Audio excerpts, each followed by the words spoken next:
Alright, guys, so we're back yet again. We're going to be talking about Twisted Metal Season 2. You guys can watch this on Peacock right now. So, I wanted to give it a couple days before I did a first thoughts like I normally do when I'm watching a show, before it goes into the full season. Then I give a full review. If you guys are new, then that's what I do. If you are still with me after, all the shows I've done, then again, you know how I operate when I'm doing watching a TV show. Now, again, Twisted Metal Season 2, it's interesting so far. Now, again, the entirety of this story still is you got Anthony Mackie returning as John Doe, who, again, he is, trapped in New San Francisco. He's trapped. So he's being pretty much monitored by the ones who control it, and they replaced Nev Campbell's character as Raven. I'm not sure exactly why. They have a new actress, Patty Gunningham, again. I'm not very familiar with her. Apparently, she was in She-Hulk and a few other things. She doesn't look that familiar. I'm not sure exactly why they replaced Nev Campbell, but overall, it is what it is. But the entirety so far, because there's 3 episodes right now, and John, he is getting monitored. He is not really playing by the rules. He doesn't like security following him. He's not doing good as a pizza delivery guy. He's constantly being on the arcade machine trying to use different games. Now we do see a Easter egg of all the Twisted Metal games.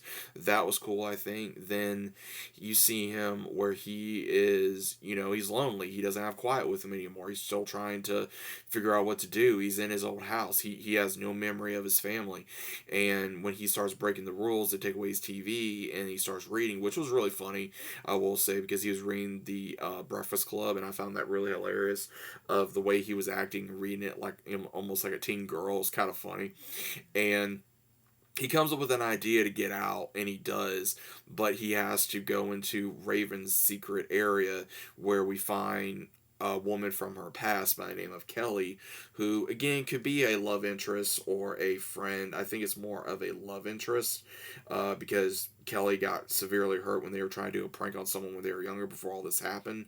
And we see where he takes an ambulance and he finally escapes, and he actually meets up with the dolls, who's being led by his sister, and Quiet has joined them without his knowledge, and they ambush the ambulance, and they realize that it's John, and Quiet knows who he is. And then you see where his sister is like, okay, oh my god, I can't believe you're alive. Well, in the next 2 to 3 episodes, you see where he is trying to go through of having a relationship with his sister, because he does not really know her, and he's scared to know her, and he's also afraid to know about his past. And she's trying to get along with him, and Quiet, she's excelled since John has not been around. She's become a major badass. She's become an assassin. She's pretty much helped leading the dolls, and she's really prospered into this life and this sisterhood, and to gather more forces and to really bring down the insiders, as they call them,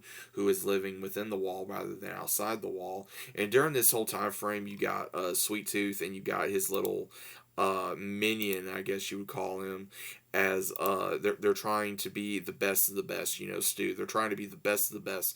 They're trying to, show that Sweet Tooth is the major killer. So he takes on like one guy, and then he tries to go after however many more. And then when word gets around that this character's Calypso is willing to do a massive tournament, and who is going to be the winner, he will grant a wish. So Quiet's is to bring down the walls. Sweet Tooth doesn't really have one. He just wants to be, the main killer. You have where Raven, the new Raven, she's wanting to bring Kelly back, and we're unsure what John may want, whether it's to be with Quiet or to remember or whatever. And you see where they start gathering how to operate. And what we also see is there's a new character that comes along that Quiet saves from some crazy, I would say, cave men looking ones, and she kind of takes a liking, Quiet takes a liking to this girl, and she teaches her how to drive, teaches her how to pretty much defend herself, because again, Quiet didn't really have a lot of that. She had to learn on her own, especially with, her brother being gone, and then John being gone, and being with John only a matter of time. But Overall, I think I really enjoyed it. For the first three episodes, I think that the only issues I had really was it being a little short, in my opinion.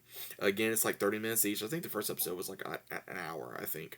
But the only other issue I will say that was kind of made me roll my eyes is when John and his sister go to this abandoned uh, uh, drive-in movie theater, and they're being stalked by this machine man.